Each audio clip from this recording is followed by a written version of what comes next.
Fala galera, aqui é o Leandro do Léo Putiflá.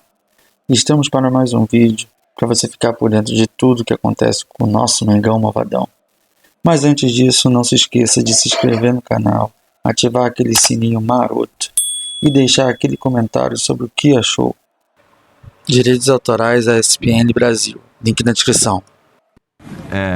Flamengo estreia nesta terça-feira como não esperava estrear na Libertadores. Esperava um clima muito mais ameno, de muito mais otimismo. E eu não estou falando pela derrota para o Fluminense, porque é isso, aqui no Brasil o vice não serve para nada. E não é o caso, né? Perdeu para um grande time, uma grande camisa, mas tudo que está acontecendo, né? Tudo que envolve essa derrota e o futebol que o Flamengo não está apresentando, sem dúvida nenhuma, preocupa demais o torcedor para a estreia de amanhã. É isso aí. Boa noite, Paulo. Boa noite, companheiros.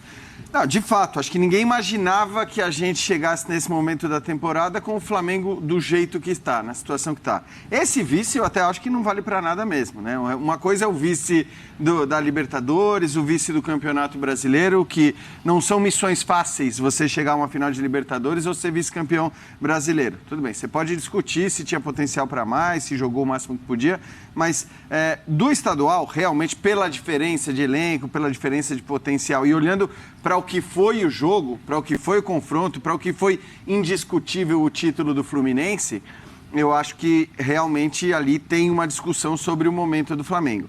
Agora está muito claro, né? Quer dizer, todas as notícias, todas as informações falam de uma certa ruptura no Flamengo entre jogadores, comissão técnica, insatisfação, discordância em relação a métodos e etc. e tal. Como são notícias publicadas por veículos e pessoas sérias, eu parto do pressuposto que tudo isso é verdade. E se tudo isso é verdade, eu acho que aí você tem duas questões. Primeiro, é a constatação de uma falha, né? E para mim, aí a falha, ela é sobretudo da diretoria do Flamengo. Porque quando ela traz o Paulo Souza até alegando e dizendo que esperava dele uma revolução ali em relação a métodos, a cobranças, e isso precisava estar muito claro para todo mundo, né? Precisava estar muito claro para todos os jogadores. Essas notícias que a gente está vendo serem divulgadas hoje, isso não poderia acontecer. E se há alguém que não se encaixa nessa ideia, ou que não concorda, ou que não quer dar prosseguimento ao seu trabalho dentro disso que foi estipulado pela própria direção do Flamengo lá atrás, essas pessoas já não deviam nem mais fazer parte do elenco do Flamengo. Para mim isso é muito claro, porque a premissa era essa. A premissa, ela partiu de mais cobrança.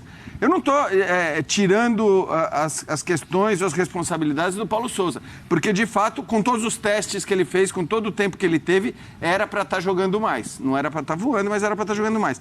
Mas, dito isso, como hoje as notícias principais vão nesse sentido de rompimento, ou de rompimento talvez seja um pouco demais, mas de discordância ali do grupo em relação ao trabalho do técnico, tinha que estar claro para o grupo que, fosse como fosse, eles deveriam acatar o trabalho do técnico. E a segunda pergunta é, o que fazer a partir de agora? Quer dizer, você vai esperar para perder um ou outro jogo, outros resultados e trocar o técnico mais uma vez? Sendo que com outros técnicos a gente já teve esse mesmo papo, essa mesma discussão?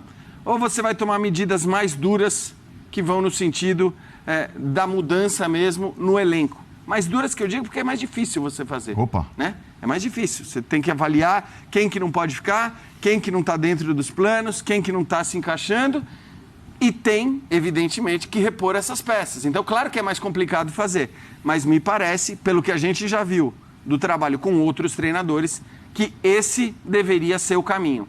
Ainda está em tempo, embora já com o brasileiro começando, né? A Libertadores também, mas a Libertadores tem acho que a fase de grupos ainda permite, o brasileiro está começando e pontos eventualmente perdidos agora são pontos irrecuperáveis para frente. E a Libertadores, a fase de grupos da Libertadores vai acontecer num espaço muito curto, né? Nem 2 meses. Serão 6 rodadas disputadas em menos de 2 meses. Me parece, em cima até do que o Jean acaba de iniciar na nossa conversa, Léo, que, diferentemente de outros momentos ruins vividos pelo Flamengo de 19 para cá, desta vez os jogadores não estão à margem. Era sempre assim, mas os jogadores, por tudo que representam e tal. Esse técnico, hein? Como é que não faz esse time jogar? Era com Domi, depois Rogério, depois Renato. E me parece que dessa vez os jogadores não ficam à margem e estão sendo culpados ou estão assumindo a responsabilidade de parte da culpa por parte de todos. Imprensa, torcida, diretoria, né? É isso. Bom, boa noite, Paulo, companheiros, fã de esporte. Primeiro, eu tenho visto viralizarem em grupos de WhatsApp, em Twitter, vídeos de comportamentos específicos dos jogadores. Então, de fato, o holofote da vez do torcedor não está só no técnico.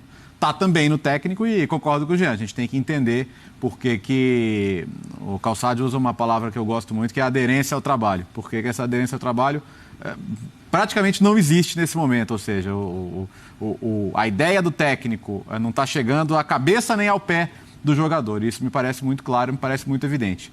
A melhor maneira de lidar com isso é marcar palestra da organizada para o elenco, que é uma velha tática do futebol brasileiro, de efeito prático zero. Não é. E aí a gente tem que pensar, está todo mundo sendo ultra profissional no Flamengo ou está pensando nos próprios interesses, né? Quando o Marcos Braz, que também é um político, toma essa atitude, ele está sendo mais dirigente do Flamengo ou está sendo mais político? Quem que ele precisa agradar numa situação como essa? Então são coisas que me deixam uma pulga atrás da orelha em relação a isso. Porque aqui você tem dois caminhos. Ou você vai chegar Paulo Souza e falar, Paulo, cara, você está colocando o jogador na posição que o cara não quer, você tem que deixar o jogador satisfeito para ele render e tal, e aí? Ou você pode chegar a um impasse, ou ele vai se adaptar, ou não vai dar certo. Chegar aos jogadores e falarem, senhores, Paulo Souza é o nosso técnico, o que ele falar aqui é a lei, e quem não estiver satisfeito, a porta da rua está ali, chama o empresário, vamos discutir, siga a sua vida. Se nenhuma dessas duas coisas acontecer, me parece que só se vai adiar o inevitável, que é o Paulo Souza sair do Flamengo. Só que aí é você tratar a dor de cabeça, tratar a febre e não tratar o que está causando isso. Me parece, nesse momento, uma situação muito clara, porque já não é o primeiro caso. Voltar o Jorge Jesus é a única solução, então, para deixar esses caras satisfeitos? É a única? Não tem outra? Olha que não vai ser a mesma coisa. Porque mesmo se voltar, não tem nenhuma garantia que vai ser igual. Não. O Flamengo viveu anos gloriosos, qualquer clube que viva em 3 anos 2 títulos brasileiros e um vice, um título de Libertadores e um vice, isso no espaço de 3 temporadas, é uma era gloriosa. Agora, não significa que tudo tenha que se manter igual para continuar igual como resultado, não. Acho que uma das coisas mais difíceis, inclusive, é saber o que mudar, quando mudar, para você continuar vencendo. Só que a gente vive também numa era muito imediatista, em que o ano de barriga para baixo, vamos dizer assim, o ano de transição, ele não é aceito, né? Então, o discurso para o torcedor de vamos dar o ano para a gente fazer essa transição, ele ver quem serve, quem não serve, quais são os jogadores que podem ajudar, que tipo de jogador ele vai precisar para executar as ideias dele. Isso não funciona aqui, né? Então eu estou vivendo aqui um mundo absolutamente ideal que não existe. Por isso, se bem, né, Léo, que eu acho que assim, o Flamengo podia ter preparado essa transição específica de uma outra maneira. Sim. Né? Porque uma coisa é a transição do time que você fala, bom, agora eles vão começar a investir, agora vão sair de um estágio X para ir... Não, o Flamengo sempre teve, se não o mais forte elenco, um dos 2, 3 mais fortes do Brasil. Então, era realmente, acho que, para ter feito essa transição, talvez de maneira mais gradual, mas ter feito... conquistando, né? Claro. Ou chegando, enfim, eu acho que os resultados e o rendimento no ano passado foram rendimentos muito abaixo do que o Flamengo poderia ter tido. Dá para dizer até que resultados melhores que os rendimentos. É isso aí. Porque 2 vices nessas competições não são fáceis. Aí a gente volta a falar do que é gestão realmente profissional, do ponto de vista esportivo, do futebol, e do que é uma gestão que não consegue entender exatamente o que acontece. Porque se era necessária a transição, alguém acima do treinador precisaria identificar para que ela acontecesse exatamente antes do estadual, começasse a acontecer antes do estadual. Se ela é necessária, a pessoa que não enxergou antes, por que enxerga agora? Porque o time não está engrenando com o treinador?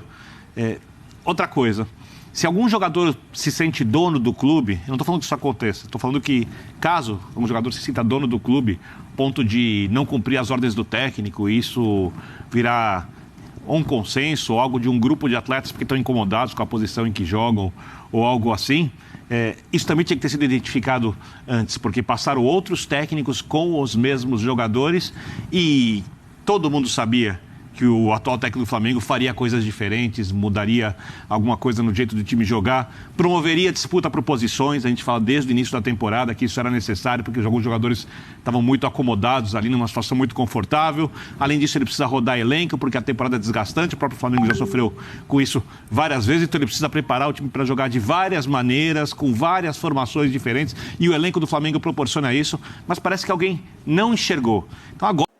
E esse foi mais um vídeo do meu, do seu, do nosso canal Léo Fute Fla. Não esqueça de compartilhar com os amigos. Grande abraço!